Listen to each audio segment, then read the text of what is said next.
How's it going guys, Chris here, and today we're going to be checking out all of those demonic enemy types in Doom the Dark Ages.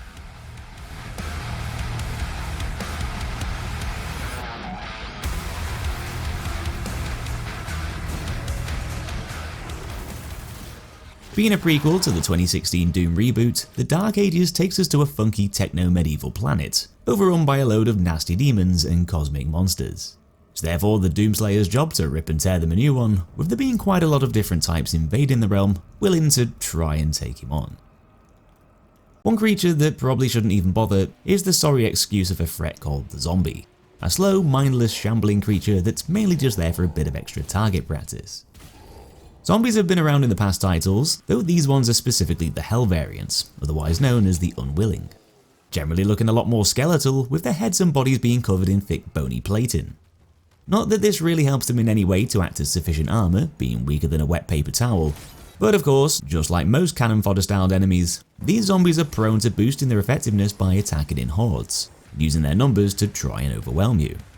Still a bit of a waste of time, as they're probably going to be scattered all over the floor in several bits and pieces before they get within biting range, but you've got to give them some credit for having the balls to try at least.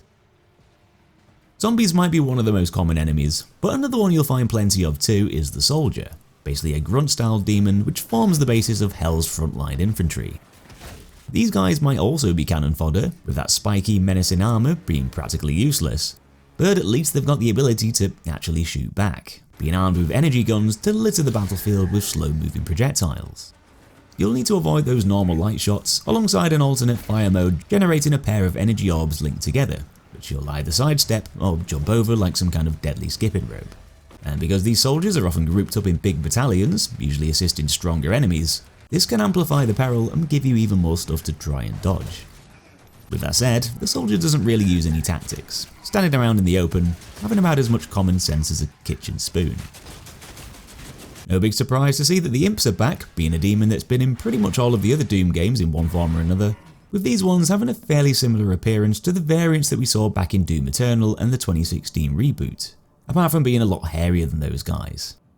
They're considered to be the backbone of all Hellspawn, and despite being low-ranking enemies that live their lives as scavengers feeding on carrion, they're definitely a lot peskier and more proficient than those frontline troops, launching fast-moving fireballs in your direction and producing awkward walls of energy that come floating your way over distance. In hectic situations with loads of enemies littering the screen at once, these range attacks can certainly add to the drama, especially with them more likely to hit you down to their speed and unpredictability. But you're also going to run into a stronger, smarter imp variant called the Stalker, with these things being predatory hunters born from Hell's burning chasms of fire and brimstone. Being bigger than the normal imps while able to soak up more firepower, the Stalkers are going to give you a bit more of a challenge, firing widespread beam projectiles through the air that can track their target's position. Also being armed with a pair of searing hot razor-sharp claws that are capable of slicing through flesh and metal with no problem, making them fairly dangerous enemies both up close and over distance. The Imp Stalker's design is actually a pretty nice throwback to the original Doom game, if you're old enough to remember, with these demons resembling the very first imps made in the series, standing tall with a muscular physique, with a bunch of huge spikes ripping their way out from the demon's upper torso, probably one of the reasons why they've got such a pissed off face. To piss that face off even more though, you can actually use some of its own projectile attacks against it, as the ones glowing green can be deflected with your shield and be bounced right back at them, dishing out the damage and leaving them feeling a bit stunned. Some of those soldiers are fortunate enough to be given steel shields for a bit of extra protection against their attackers. These can be used to launch walls of demonic energy, and they can certainly help to nullify lethal weapon fire that would have turned them into confetti otherwise. But let's be honest, they're not exactly a brilliant form of defense, just being a minor hindrance that's able to be countered in a number of different ways. Aside from flanking their position to hit them directly, blasting away at the shields will cause them to quickly heat up, allowing them to be shattered into pieces with your own shield, basically killing the soldiers hiding behind them outright, alongside anyone else around them at the same time too, sort of putting them all at a pretty big disadvantage if there's a big group huddled together. If those metal shields are glowing red, just lob the danger frisbee at them. Nice and simple. Though along with using steel to create barriers, some of those troops can also use a plasma shield instead, which does the same sort of job, but doesn't overheat and explode when you pull off the same trick. Instead, these variants can be sent skywards by using your energy guns, overloading that plasma energy, thus causing them to blow up in a violent electrical pulse. Also a pretty effective thing to do if there's a few of these guys around at once.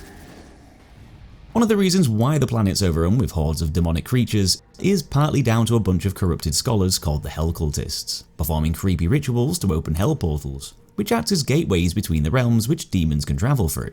Definitely a lot cheaper than buying a plane ticket. Aside from being kitted up in matching cloaks and all looking like they're about to murder one of the faithfuls, these nutjob zealots might have the power to breach the dimensional barrier while they stand around in circles, eerily chanting away with each other, but they don't exactly have the power to take you on themselves. At the end of the day, they're just brainwashed sentinels, influenced by Hell's essence, betraying their own kind by basically inviting all of those nasty monsters into their own homeland. Not a very nice thing to do, so don't feel too bad about blasting their heads off and putting a stop to their evil shenanigans.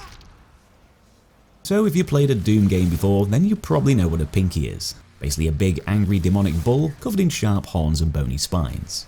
Well, it's safe to say that they're back in Doom the Dark Ages, but not in the conventional sense. Having gone through a bit of a makeover, now being larger and more animalistic than in the past titles, dashing around on all fours like rampaging beasts. But this time around, they're also used as creature mounts by demonic archers, with the pinky goring its victims up close with those massive tusks, while the archer flings projectiles from an elevated position on its back. This allows the duo to attack in different ways at certain ranges, using speed and ferocity to try and outmaneuver their opponents. Those green arrows can be deflected back to the pinky rider, and if you manage to stun the two of them, then you can kill the rider by knocking him off and putting a stop to those pesky projectiles. Obviously, you've still got to contend with that big raging lump of muscle, but that should now be an easy thing to do at least. Pinky riders can be found throughout your journey, and some of them are geared up with extra armor and padding, making them trickier to take down, plus putting more pressure on you to time those deflections right. Another recognizable Doom enemy is the beefy bald dude known as the Hell Knight, one of the game's most aggressive demons that chooses to use some pretty gung-ho tactics. They've kept a fairly similar sort of appearance to the Doom Eternal version, as opposed to the original Minotaur design from the early titles, basically being the tanky brutes of the game, having nothing more than raw muscle and the sheer determination to crush their opponents into paste. These things really are relentless, if not slightly overconfident, charging forwards like a drunken tough guy in a bar brawl, purely relying on strength and not much else. But the key to beating them in a fight is to use their own attacks against them, as those violent beatdowns create hell surges, indicated by that green energy, which means they can be countered with some well-timed shield parries. So the Hell Knight's attacks might be pretty ferocious, but they can actually do more harm to themselves. Hell Knights typically pop up out of nowhere to try and overwhelm you with a barrage of close-range melee strikes, forcing you to get your parry timing right to avoid being turned into a meaty puddle. Though if you shoot off the Knight's arms, basically taking away their only weapons, then they'll just dash on over and just awkwardly stare you out instead. Probably best to just put the poor bastard out of his misery. Some of the imps have mutated into a more problematic form, as although the standard ones are annoying enough by themselves, the stone imps are there to take things to the next level. These monsters have been bred in subterranean vats of biomatter, supercharging their abilities, thus making them even more manic. These extra spicy variants do a lot of the same sort of stuff as the others, though they're a fair bit faster and deadlier, with extra mobility and the power to utilise hell surges, to give them a fancy new combat move. Stone imps ignite their bodies with that green surge energy, only to launch themselves forwards with rapid spin attacks, a potentially punishing strike that can be fairly tricky to avoid, though one that can be parried to stop the little guy in his tracks. The shield can be a very useful tool against these guys, but they're going to be resistant to you lobbing it at them over distance. Bashing them up close is still an effective way to put them down though, or just shooting the crap out of them also works pretty well too. The Stone Imp isn't the only variant we'll bump into, as there's also a much sneakier version of the Imp Stalker, basically one that's got its own Predator-style invisibility cloak, making it a lot easier to ambush opponents unaware of its presence. This is the Nightmare Imp Stalker, a spectral variant empowered by both cosmic magic and the energy from hell. It's pretty easy to see where it gets its name from, essentially being a demonic phantom, and sometimes a bit of a nightmare to be up against, due to that poor visibility, being a creature that strikes from the shadows and lashes out unexpectedly with those large claws. Although these guys can launch energy projectiles and shields at you over distance, both to deal damage and block off your own shots, they'll often prefer to take you on up close instead, zipping over with powerful thrust attacks, which is another thing that can be parried at the right moment. This is a tad trickier to do when they're cloaked of course, using the element of surprise to try and catch you out, but once you deal some damage to the Nightmare Stalker, it's going to lose that cloak and play out the rest of the fight in a less devious manner. So it's time to bring in the big guns. The Mancubus is back with its anger management issues and oversized weapons, being one of the series' most recognizable demons, down to that hefty stature and daunting appearance. Although it's an enemy that's popped up in pretty much all of the other games, much like a lot of other demons, the appearance of the Mancubus is something that slightly shifted a bit between the titles. The one in the Dark Ages actually looking a tad more in line with the original from Doom 2. Basically, the big angry fat guy, the Mancubus is a massive lump of rage and gluttony, waddling around on the battlefield, laying waste with its powerful cannons. All that bulky weight might slow it down, but it also gives it extra padding for soaking up your shots, sort of making it the demon equivalent to a walking tank. Most of them generally blast out fireballs and slow-moving projectiles, resorting to some devastating flamethrower attacks and slams if you get a bit too close for comfort. For this reason, it's generally a good idea to keep a bit of distance, deflecting the green shots whenever you've got the opportunity, especially if you're taking on a Mancubus that's strapped up with a load of heavy armor plating. The guns can vary over time, firing different types of ammo, but they all generally act in the same sort of lumbering, chaotic way. The Mancubus might be a pretty big enemy, but the Titans are practically walking skyscrapers in comparison. Titans have made appearances in other Doom games, mainly just acting as flashy environmental props to set the scene. But now we've actually got the chance to take them on in a showdown, but the Doomslayer's going to need a lot more than those zappy little guns and that spiky shield. These once peaceful giants have now been twisted by the Dark Realm's aura, with their minds enslaved by Hell's war priests, corrupted to do their bidding. So basically, destroy the crap out of everything. You'll see these towering monsters wreaking havoc on the planet, appearing in different places to serve their masters. Though by jumping into a massive Atlan mech suit, you'll be able to match their strength and power. Most Titans are typically armed with huge melee weapons, which you'll need to sidestep at the right moments, in between beating them to a bloody pulp, using everything you've got at your disposal to put an end to their stompy rampages. Armored Titans take a bit more effort to bring down, as you'd expect, and with them having access to shields makes them even more formidable fighters, having both extra protection and extra damage dealing capabilities. Titans are only really effective when engaging in close quarter combat, but the Cyclops Titan's a bit more fortunate, having access to a fancy cybernetic rig, being a beast augmented with advanced technology, giving it more ways to strike from further ranges. These are basically old Titans that were incapable of fighting anymore, given another chance to fight again by being pimped up with a load of swanky modifications, sort of like Cyberpunk but on a much bigger scale. They've got a very different attack style to the normal bog standard Balrog looking variants, armed with a deadly energy sword imbued with the power of hell, along with an energy based projectile cannon slap bang in the middle of its face. All of this helps to make the Cyclops Titan a tougher contender, having a wider variety of attacks, with those attacks being tricky to dodge at the same time too.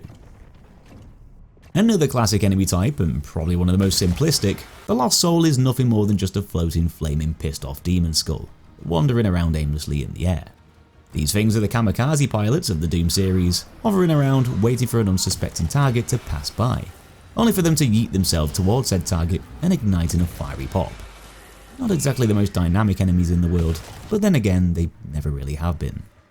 You've still got to act fast to shoot the buggers before they get close enough to do some damage, and this might force you to switch weapons on the fly to whip out something with a faster rate of fire, more capable of taking them down with ease. The next step up from being a typical grunt clutching onto a shield is a typical grunt clutching onto a shield that looks a bit more cool. Some of the soldiers you'll encounter can hide behind a more stylized metal shield, and to complement it, they've also been given access to a much more effective rapid-firing fully automatic weapon too. These Chaingunner variants are a lot deadlier, forcing you to pull up your own shield rather than just simply stepping out of the way of incoming fire, locking you both in a mini battle with each other, exchanging shots in between hiding behind cover. This therefore makes them trickier enemies to come up against, but the mechanics here are still pretty much the same. Overheat that shield by blasting away at it, and then just launch your own shield over to smash it into tiny pieces. Nice and simple. If you want to wage war on a whole planet, it's probably not a bad idea to bring a load of vehicles with you.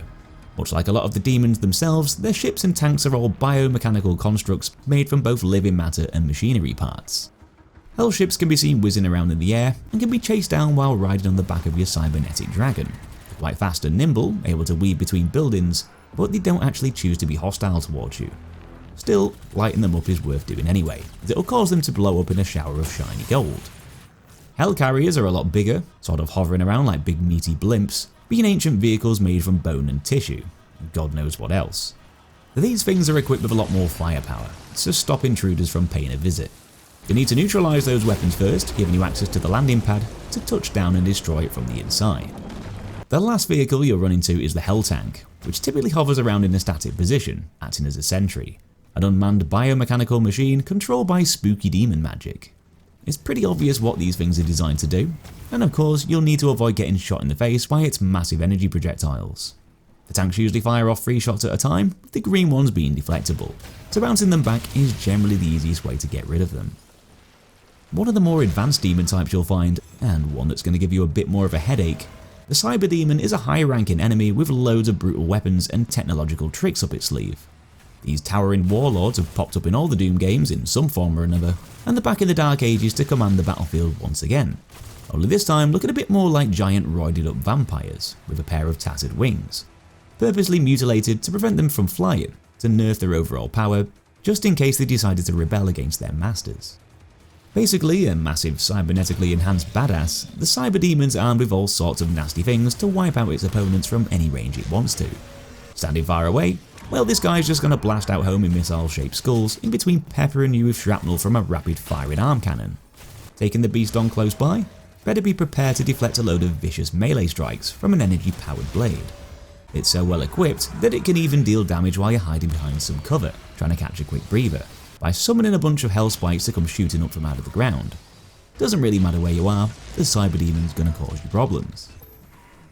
Though one other demon that might also cause you problems is the Battle Knight, which is essentially a tankier version of the Hell Knight, only now strapped up with a load of spiky thick armour plating covered in runic markings.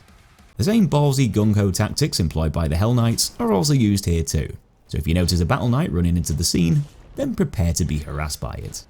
Of course, that armour's not the only thing to give these enemies an edge, with them also being equipped with an energy-laced battle axe, which can be magically conjured up out of thin air, letting the demon hack away at you nearby, or even lob it over distance. Like a lot of other attacks demons tend to lash out with, these potentially punishing strikes can also be countered with your shield, which is a crucial way to deal with these psychos, down to them constantly rushing forwards and getting up in your face. They're a lot more durable too, even without that armour.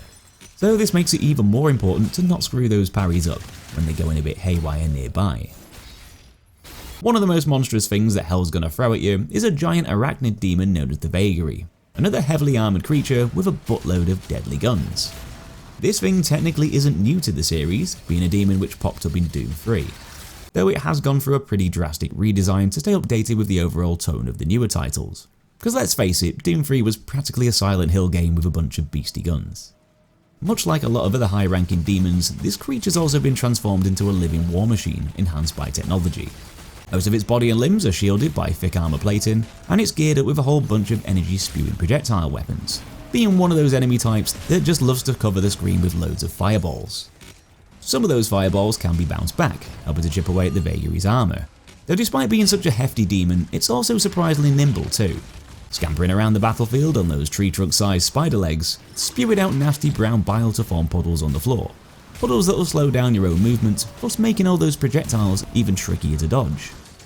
Your best bet is to knock away those armour pieces first, exposing the Vagary's vulnerable body underneath, and then just lay waste to it while it's no longer protected. While we're on the subject of arachnid-style demons, the Arachnotron is another returning enemy type that you'll likely be familiar with if you played Doom Eternal, unless you're old enough to remember it from some of the games right the way back from the 90s. It's still a big demonic scorpion, looking fairly similar to its Doom Eternal counterpart, only this newer design is actually a lot less cyborg-like in comparison, no longer being a creature carried on mechanical legs. And if anything, this actually makes the Arachnotron look more in line with the other demons, being a monster enhanced by cybernetics, rather than just being a machine with an angry brain plopped on top. The Arachnotron's a fast-moving enemy, armed with a rapid-fire turret jutting out from its back like a tail. It's also got the ability to scatter a load of explosive projectile mines, making the combat zone even more hazardous to navigate around. With that said, it's also a pretty weak enemy, so it shouldn't take too much effort to turn it into a squishy pile of goo, able to be ripped apart like an Uzi to a watermelon. For this reason, some of the Arachnotrons have been given armour, with these ironclad variants also being equipped with high-powered crossbows, able to fling large projectiles that you'll need to dodge, instead of those hit-scan bullets that can be blocked up with your shield. Though much like in Doom Eternal, you'll also have to face off against a few wriggling, writhing monster noodles. Tentacles are back to play another game of whack-a-mole, putting your reaction times to the test as they burst out from craters in the ground. Unlike in the last game though, these things aren't associated with hell growth, being something that's actually spread over from the cosmic realm instead, a mysterious Lovecraftian style dimension which forces have essentially teamed up with the legions of hell. There's actually two different types of tentacle that you'll run into, clusters of small ones which like popping out unexpectedly to give you a little slap, and then there's the well-hung show-offs that do the same sort of thing, only with a hell of a lot more punch. Both of these are static enemies, which in a way kind of act like environmental hazards, and both of them can also be parried and blown up with your own weapons and gunfire, making them fairly simple enemies to deal with. Some of these tentacles also belong to ginormous meat plants, which block off your access routes while firing energy pulses, though these can be taken out fairly easily by your cyberpunk dragon, in a similar way to the turrets on the hell carriers. It probably wouldn't be a modern Doom game without the Revenant, though they've definitely changed a bit this time around. For starters, their overall vibe is a lot darker and creepier, no longer being those wacky cybernetic jetpack skeletons, with them now being much more like floating Grim Reapers. The shoulder cannons, which the Revenant mainly relied on to attack, are still there, albeit looking a bit less exaggerated, though you'll also notice that they've decided to bring a sickle melee weapon to the fight this time too, making its design even more sinister. These things are just about as evil as they look, though the way they move and attack should be kind of familiar, being airborne creatures that fire out homing missiles over distance, which now take the form of spooky ethereal skulls. The green ones can be deflected back, of course, we all know the rules by now, though you'll need to watch out for the Revenant switching into its ghost form during the battle, basically protecting it from incoming damage. Revenants can already be fairly slippery opponents down to their aerial mobility, constantly zipping around like blue bottle flies that have found a puddle of spilt Red Bull, and this phasing in and out of vulnerability just adds another layer of peskiness to their general nature too. Scary mermaid demons from the last game make an appearance here in the Dark Ages, only now they've forgone all of those fancy cybernetics in favour of being much more natural. If you're unfamiliar with the Whiplash, it's sort of like a cross between a humanoid monster and a snake, something that probably wouldn't look too out of place in one of the God of War games. It's yet another demon to have gone through a bit of a makeover regarding the way it looks, though it still uses a pair of bladed whips that can be lashed around to dish out the pain. Much like in the past, the Whiplash often likes to slither around using hit and run tactics, wriggling its way forwards to conduct a few nasty acts of violence, only for it to slope off and retreat to try and avoid the inevitable shotgun blast to the face. But they're not exactly cowards though, with most of their attacks being pretty head-on. Those curved blades can be quite stabby up close, with them also folding out into energy whips to give them a bit of extra range. If the demon's standing back a bit and those whips are out of reach, then it can also lob out some energy projectiles too, which lets the Whiplash cover all distances fairly effectively.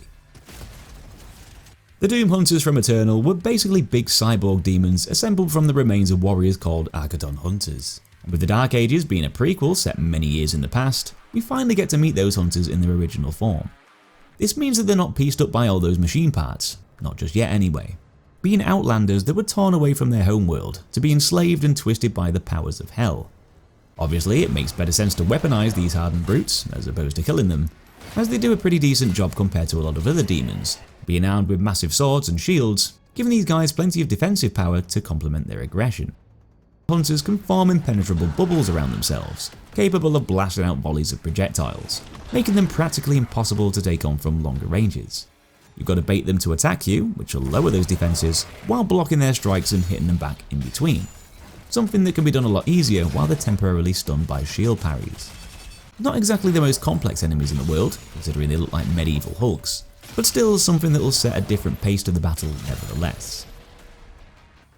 Cacodemons are easily one of the most recognisable enemies in the whole of the Doom franchise, so literally what the bloody hell is this thing?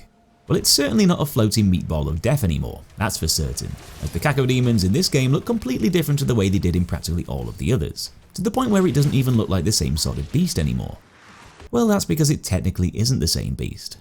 These Cacodemons are actually hybrid creatures, formed from both the demonic forces of hell, combined with the eldritch power of the cosmic realm, hence why they now look like massive freaky brain squids. This power hasn't only changed their physical appearance, but it's also given them access to new psychic abilities, allowing them to generate energy barriers and shields, which double up as a ranged attack and a form of defense. You can expect them to use these tricks quite a lot, especially being monsters which hover around in the distance. Though at the end of the day, these things are still Cacodemons, and despite having the same docile nature as hot air balloons, they'll still make the effort to chase you down and attempt to bite your head off. Gives a whole different meaning to the term brain food. But let's ramp things up a few notches. The giant Cacodemon is born from the same fusion of power between Hell and the cosmic dimension, and as the name implies, these things are colossal monstrosities, which can eventually swell up to a size big enough to swallow entire worlds. Definitely the sort of thing that you'd want to be on your team. They do look pretty intimidating, being huge floating masses of teeth and tentacles, seeming a lot more evolved compared to their smaller hybrid variants, having some very alien looking characteristics. The Doomslayer might be able to take on some truly outrageous beasts, though the giant Cacodemon getting hit by that shotgun would probably feel like it's taken a shower.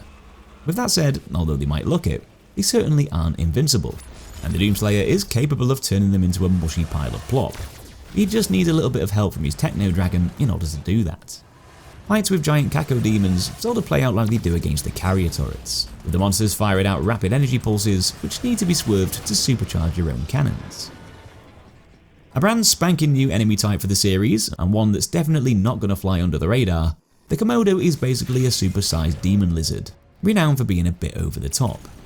It's easily one of the most badass creatures you'll come up against, with practically its whole body being covered in cybernetic weapons and deadly tools.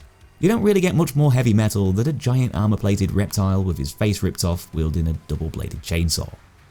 This means that if you want to take Hellbowser on, and not get crushed, chopped up or pulverized to crap, then you've got to be prepared to get hit by a barrage of attacks from multiple different ranges, with the Komodo rushing forwards to chain together a bunch of melee strikes, while resorting to a shoulder-mounted cannon to blast fireballs as it retreats and repositions.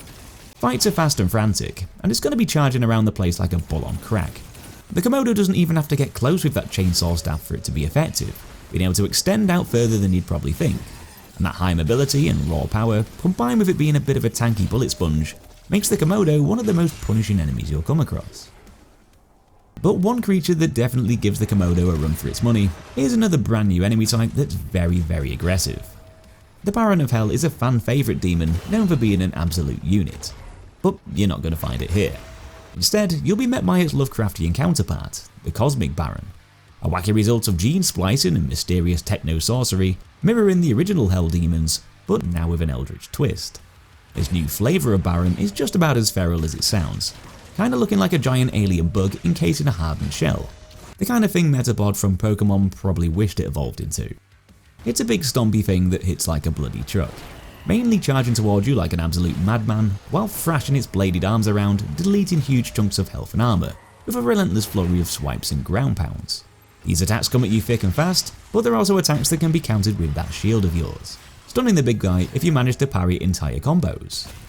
Heavy beatdowns aside though, Cosmic Barons can also use supernatural abilities against you too, conjuring up different kinds of projectiles like energy pulses and waves of light rings, which can be sent spiraling over from a distance. Also something that can be parried too by simply hitting the green bits. So we're really getting into the cosmic enemies now, and our next one's probably about as abstract as they get. The Acolytes used to be Sentinel Priests, basically the good guys, but down to them having their minds and bodies warped by dark magic, they've essentially swapped sides and now serve the cosmic realm instead. Kinda like the Hell Cultists that we saw near the start of the guide. Unlike the Hell Cultists though, who generally just stand around like mindless idiots summoning portals and waiting to be shot in the head, Acolytes have been supercharged with that eldritch power, sort of making them like alien wizards. And this allows them to bend the fabric of reality and do some pretty wild things that other enemies can only dream of. An Acolyte can activate a force field around itself while generating a grey clone to fight alongside it, both of which can turn the place into a purple light show by sending out floating skulls and opening up energy rifts, littering the battleground with hazards and deadly neon smoke puddles. All of these tricks can create a pretty chaotic scenario, especially if you're surrounded by a load of other enemies at once, and you'll need to kill the grey clone first to burst the original's magic bubble, which can sometimes be easier said than done with the two of them zipping around using teleportation tricks. There's one more cannon fodder enemy to wrap this list up, and that's the Maykr Drone, the lowest echelon of the Maker Society, serving as a loyal minion obeying any command it's given. These things make up the workforce of Creedmaker's ship, typically there to press buttons, monitor screens, and basically do whatever they're told. They're not designed to take on a demon slaying bloke with enough firepower to win a small war by himself, but if that's what they're required to do, then you can bet that the Maykr Drones will at least have a go. They're extremely fragile and don't take very much effort to get rid of, but at least they put up more of a fight than the zombies, with the drones able to shoot beam projectiles from their mouths and lash out at you with quick whipping attacks using tentacle arms made of light. So if you want to see more enemy guides for loads of other games, then you might want to check out the playlist up on the screen right now.